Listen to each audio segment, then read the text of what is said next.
Welcome back to the channel. In a previous video, we took a general look at how a shinobi approached the basics of survival, specifically food, water, and shelter were addressed. We will continue this survey by delving into the remaining survival requirement categories. Security. Operating in the wilderness of enemy territory, if the natural elements weren't trying to kill a shinobi, human enemies would be. Though preservation of the self, through the use of force, was indeed a constituent mode of operation for a shinobi, it was not primary to satisfying their security needs. Instead of arming themselves with loads of weapons to be deployed in a direct confrontation with the enemy, a shinobi, as we all know, preferred to employ stealth and deception to overtake their opponents.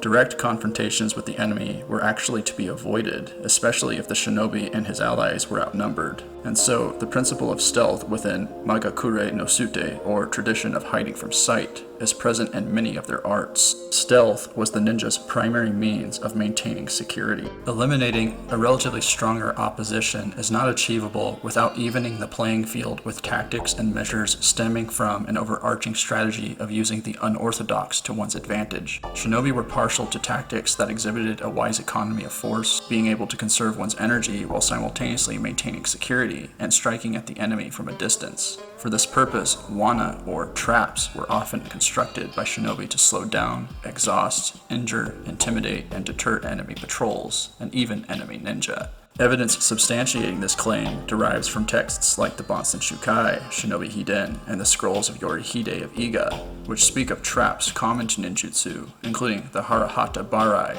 caltrops, the bow in your absence, the Tsuryoshi, or deadfall, and even landmines. A shinobi was advised to place Tsuryoshi on all routes into a base camp area, including trails that would be used by enemy ninja. Trip lines made from plant fibers and bamboo would trigger the release of dead weight, like stones and logs, from a concealed position high up in the trees. Or, if operating in a village, mortar stones and heavy beams would be suspended above entrances to dwellings. Trip lines triggering these traps were so much a part of ninjutsu that they were considered an art unto themselves, to be mastered by shinobi to maximize their efficacy in psychologically manipulating enemies. The art of trip lines is known as ashikarami no jutsu. With a simple length of rope, a ninja enhances the security of his camp in the following ways. For one, lines were stretched around a perimeter with bamboo tubes attached to make noise when they were triggered. These were simple but effective warning systems in a time when people were relatively more attuned to their senses. The same lines could be attached to trigger mechanisms, releasing weights, projectiles, and spiked maces. Sometimes shinobi would place trip lines that were inert or not attached to any trap engine. This was done to get into the minds of enemy patrols. After encountering two or more of these inert trip lines, an enemy could become emboldened and throw caution to the wind as they proceeded further and encountered more of these lines, obviously or less obviously placed. If they lost all caution, then a critical mistake would be made when they cut or cross a line they believed is fake, falling into the trap of being psychologically disarmed, up to the point when a massive mortar stone comes sailing down onto their heads. The inverse of this method, laying real traps followed by a series of fake ones, would create the opposite effect of forcing the enemy to use caution and thereby slow down their advance into an area, giving shinobi time to determine their next move. Sometimes a shinobi would come out of hiding to bait the enemy to follow them into kill zones, as is evidenced by their Gunpo Jiyoshu scrolls, which admonish warriors to never chase enemy shinobi, as they were known to lay kiarimachi, or ambushes, assisted by komori, or ambush troops. We also know from these scrolls that shinobi knew how to construct arrow launchers that would be carried while traveling and deployed to guard a room while a shinobi was sleeping or absent for whatever reason. This trap was triggered by disturbing a line attached to a piece of bamboo over a sliding door. A shinobi would let his traps work for him against the enemy while he pursued other activities necessary to his survival.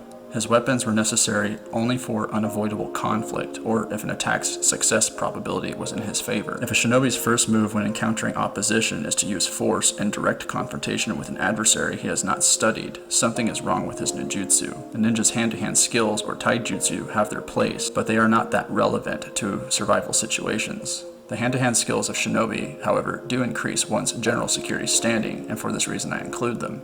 But they are more for dealing with threats in a covert espionage setting when the object wasn't to kill the opponent. Let's go back to the concept of stealth as the primary means of maintaining security.